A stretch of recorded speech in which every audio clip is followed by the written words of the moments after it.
Well, today is day 11 after having my tonsils and adenoids removed. I was really hoping to be a lot further along than I am. I have good days and bad days, and every time I have a good day this late, I keep thinking maybe I'm at the end of the tunnel and it's going to get better from here. And then the next day, I have a bad day.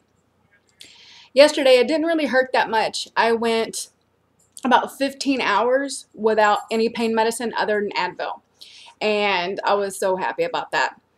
And about 7:30, the pain started again. It feels like you have cuts all over the back of your tongue, and it burns. Anything burns. Anything with flavor burns. And it's very annoying. So even though it really didn't hurt yesterday to swallow, anything with flavoring hurt. It's just, it irritated it.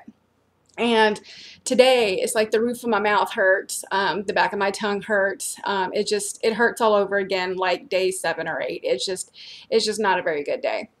Yesterday, again, it didn't hurt all that bad, but I just kind of had to stick to very bland foods. I tried to eat some pasta. It burned. I tried to eat some pimento cheese. It burned. Gatorade. It burned. So all those things that are very soft and that I thought I could have by now, it burned. So even on days that I don't have a lot of pain, I still can't eat a lot of things. And all I want is the biggest salad imaginable. That's all I want. Tomatoes and cucumbers and onions and just you name it. I want it on my salad. Feta cheese. And I can't have it. Out of all the things I want, that's what I want. I don't really eat processed food. I don't really limit myself to just cheap kind of just not really food. I mean, macaroni and cheese is good once in a while, but I usually eat mostly fruits and vegetables and nuts and lean meat, not macaroni and cheese and canned soup and broth, you know.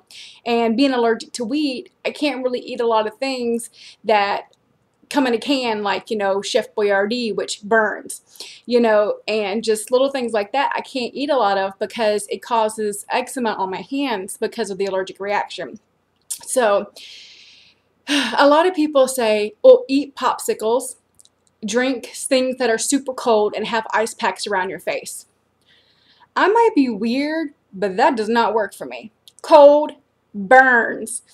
I can't have anything cold. It burns so bad I can't stand it. So how am I going to numb it when I'm almost in tears because it hurts so much? I'd really rather not. The biggest thing for me is warm teas. They feel wonderful. My ears hurt, so whenever they hurt really bad, I have a heating pad. So people who have ice packs and swear by popsicles and cold drinks and ice cream, I can't have it. It hurts way too much. That right there will make it hurt more than anything. I mean, I can be in pain, but let me try putting some ice on it, and that is painful. And so I just don't do it. So warm things. I can't even have my water. Got it out the fridge. It's still a little cold. I have to let it sit here until it gets warm enough for me to drink, which is ridiculous. Milk, I have to let it set out, which you don't want to eat a lot of dairy. I know everybody's like, oh, you get all the ice cream you can. Well, even if I could eat ice cream, it burns. Dairy can cause a lot of mucus, and when it hurts to swallow, you don't want very thick mucus because it hurts. So I don't really eat a lot of dairy, and you shouldn't either. Popsicles, again, don't work for me. But warm things are very soothing. Cough drops, soothing. One very good tip I've read about, no one told me, I just kind of researched it on my own. Gum. When your ears hurt, I like to chew a little bit of gum. It helps moisten your mouth and keep your tonsils kind of moist, and you swallow, which after a while of it hurting to swallow, it kind of helps it because it's kind of watery. But also it helps my jaw. And it helps my ears not hurt so much. So I chew gum. So it's not very often because sometimes it does hurt to swallow, so I just don't want anything. But gum helps. Again, warm teas, a heating pad. Sometimes I just lay on a heating pad or just put it all around my neck and just warm it up. And that seems to soothe it because ice doesn't work for everyone. So if everybody says ice cream, popsicles, ice packs, might not work for you. And that's what I expected. So I loaded up on all kind of jello and puddings and all. I can't have it unless it's warm. So it doesn't really work for me. And again, I'm on day 11. I really thought that I'd be better. My ears are not hurting too much right now. They really were hurting earlier today. It wasn't a constant pain, but, well, it kind of was, but it was kind of dull. But every now and then I'd feel like just a sharp, like needle, like it's just a very sharp feeling in my ears. And so I started chewing gum, and that kind of helped my ears. So it helps a little bit. The medicine kind of gives me headaches. By the end of the day, it just seems like my eyes are being strained, and I don't know if it's because I'm trying to work a few hours in the morning, and I come home and I can't really go around a lot of people because you can get infections. So I just try and limit my contact with people and watching TV. But it just seems like my eyes just get strained, and I get these weird headaches. And I don't know if it's from watching TV and working on the computer at work, or if it's just the medicine or what it is. But it just seemed like about 6 or 7 o'clock, my eyes hurt to where I just don't even want to have them open. And it's just a weird headache. So hopefully that'll go away. I don't know if it's the medicine. I don't know if it's just me. I mean, I work all the time anyway, so I don't know. The only thing I can think of is maybe the medicine. I'm trying to wean myself off of it because I only have a little bitty bit left, and I don't know if my doctor's going to give me any more. But I'm trying to not take it as much as I can. But again, say today is going to be a good day, which it's not. But if I have a bad day tomorrow, I don't want to take this when I don't absolutely need it and then really need it tomorrow and I don't have it. So when it's not terribly painful, I just try and take some Advil. I know some doctors say don't take Advil because of bleeding. Tylenol does nothing for me. Unless it has codeine in it, it's nothing for me. So it's pointless for me to take it when it doesn't help with the pain at all. Advil does. And my doctor did recommend that I can have Motrin and Advil. So your doctor might not let you have that, because at this stage, when the scabs are coming off, which I thought they were and they'll bleed and all that, but then I wake up the next day and they're back. So I guess once they fall off, they can come back. And I hear that it can take up to 4 to 6 weeks for it to completely go away, which no one really told me that. I thought it was, 8 to 10 days, and I'm day 11 and they're still there. So when the scabs do start coming off, you do have to be careful of bleeding, because if you do bleed, then you can actually have to go back to the hospital, and if it's bad enough, they'll actually have to go in and cauterize it, and guess what? You're back at day 1, and I don't want that. So the biggest thing to help that, water.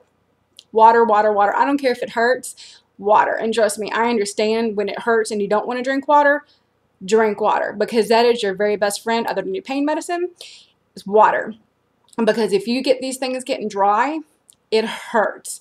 And then they can crack and dry out and bleed. And guess what? You're back at day 1, and that is not what I want to do. So drink water as much as you can. Gatorade is good if you can drink it. Obviously, I'm very sensitive to things with flavor, so I can't have it. I mean, cheese. Who knew cheese was too strong that it irritated my tonsils? And the funny thing is this one's the one that always bothered me, and I didn't even know this one was a problem until he removed it and told me all the stones and all that. But this side is the one that's giving me the most issues. I don't know why, but it's not terrible pain right now. It's irritating, and I'm so tired of this, and I was really hoping to just be done with it. And it's only been 11 days, but it feels like it's been forever. And it's very exhausting when you can't have something simple as a salad. I mean, that's really all I want, is the big salad. I can't have meat really because it hurts. I can't have fruit because acid. I can't have, tomatoes. Love them. Can't have them. I mean, I bought a cucumber today and some squash. I'm going to try and see if I can eat that. Hopefully so. Fingers are crossed that it's not too acidic. Some people actually say that they were drinking sodas. I honestly do not see how you are drinking sodas, because just a thought of that burns. But I guess some people, they just have different symptoms. Again, mine is very sensitive. I mean, milk sometimes, just the flavor, it burns. So even if I have a good day where I can swallow pain-free, which yesterday was a blessing, I could actually swallow pain-free, but I still couldn't eat anything. But just to be pain-free was just so thrilling. And then today happened. Last night was miserable. I didn't sleep that good, so hopefully tonight I will. Luckily today is Friday. I have to go in and work a few hours tomorrow. because I missed a few hours and leaving early. But I'm hoping by Monday it will be my 2-week mark. I go in for my checkup on Tuesday. And even though I haven't been released back to go to work, I have been going to work. But when they say take 2 weeks off and you're thinking, oh, I can just take one and be perfectly fine. No. I had all kind of surgeries, you know, again, a C-section to remove tumors, and I was back at work in 3 days. This one wipes you out. It is just, it's different, you know, because again, your throat and your ears and your head, and that really gets to you. And then your neck gets super stiff, heating pad. So it's just, I think it's just the fact that it's with your throat and your neck. It just makes it a little bit more annoying and painful and just unbearable. I mean, with the C-section and the other surgeries I've had, I was more mobile, but I could eat and drink and I can just tolerate it. But this one, it's just miserable. So if you can take 2 weeks off, do it, because even me going in at 5 in the morning and getting off at 10 or 11 in the morning, I'm wiped out. And it's really hard just to do that. I mean, I have good days, and then I have days where it's just like today, I was just like, I am so ready to get out of here, to go home, to do what? Sit on the couch. But I'd rather sit on the couch and have my ears hurt than be at work. But if you can take the time off, do that. I unfortunately can't because I took a month vacation in June. So really couldn't do that. So I'm lucky that they'll let me, you know, work half a day. Very fortunate for that. But talking can actually bother you. They do say talking helps heal. And again, if it starts to hurt, quit talking. Just the movement of your mouth, like with the chewing gum. Sometimes just the movement can actually help. The only thing about talking is you'll know when it hurts, because it's not your tonsils that bother you. It's your tongue, which is really weird because it's like right where the tongue goes down your throat.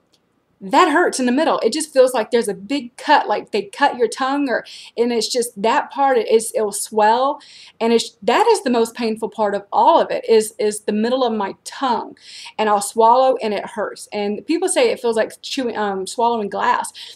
It burns like swallowing glass, like there's slices all over your tongue, but it's just so sensitive that swallowing is very painful. So, but again, the heating pad works, and I'm at the stage warm teas, warm soups, and even this morning I really couldn't eat, so I had soup, and it was good and creamy and all, but it had little pieces of chicken and itty bitty little pieces of canned chicken in a soup. I could barely even swallow, and then it started making my teeth hurt, but you know, all the nerves are connected.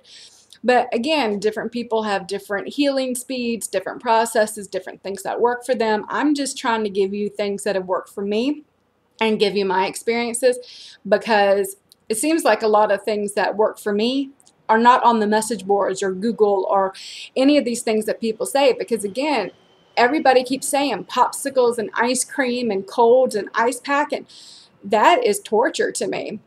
So hopefully what I go through will help somebody else. And again, a lot of people are terrified to have the surgery, because if you Google it, there are message boards of thousands and thousands of people with terrible horror stories, and I almost canceled. So it's been bad. It's been a pain. It's been miserable.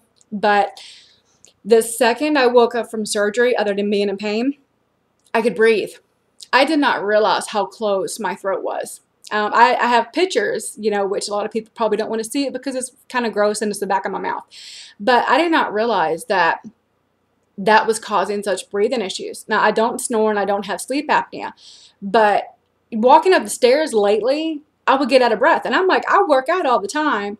I can do the elliptical for an hour. I can do it for 2 hours and I don't get out of breath. But running up my stairs, I would get out of breath, and I didn't understand why. Now I understand why, because I only had like that much open in the back of my throat, which was very tiny, and I didn't realize that. I didn't realize my tonsils were that big of an issue.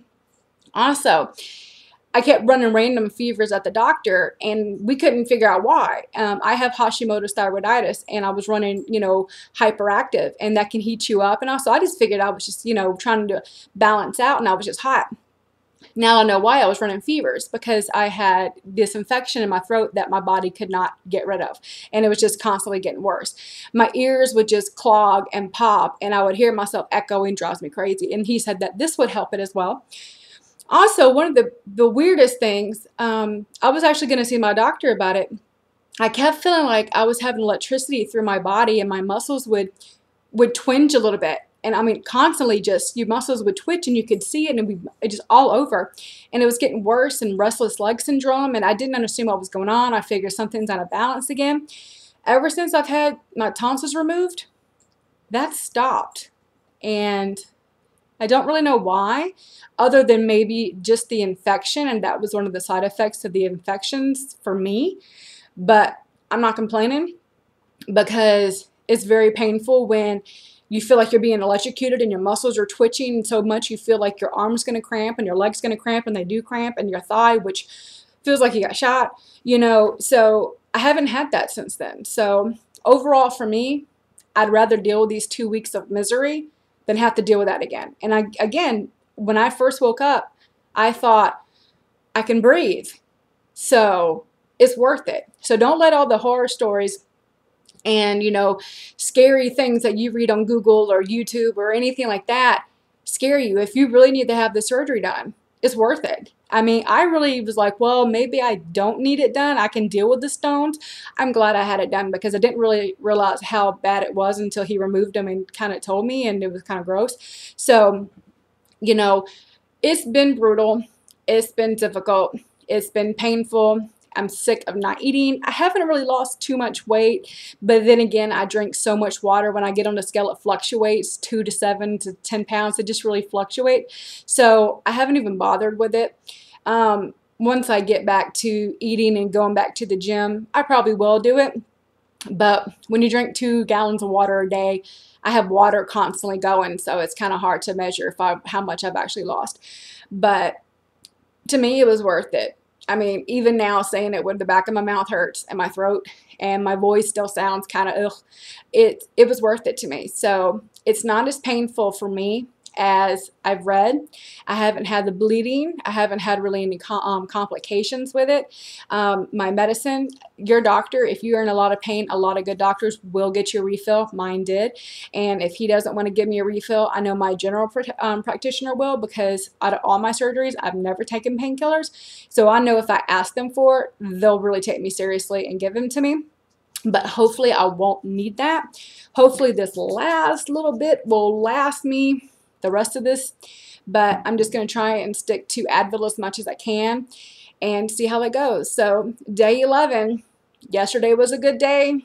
Today, not so much. It's a lot more painful today, but the way I'm going is a good day, bad day, good day. So hopefully tomorrow will be a really good day, and hopefully by Monday, will be 14 days, that I will be a lot better. But again, I know with my luck, it'll probably be 3-4 weeks before I'm completely normal. And again, I would do it again in a heartbeat, just to be able to breathe without feeling like I'm choking. So I'm happy about it. So hopefully my journey, my story, my tips, what worked for me will help you.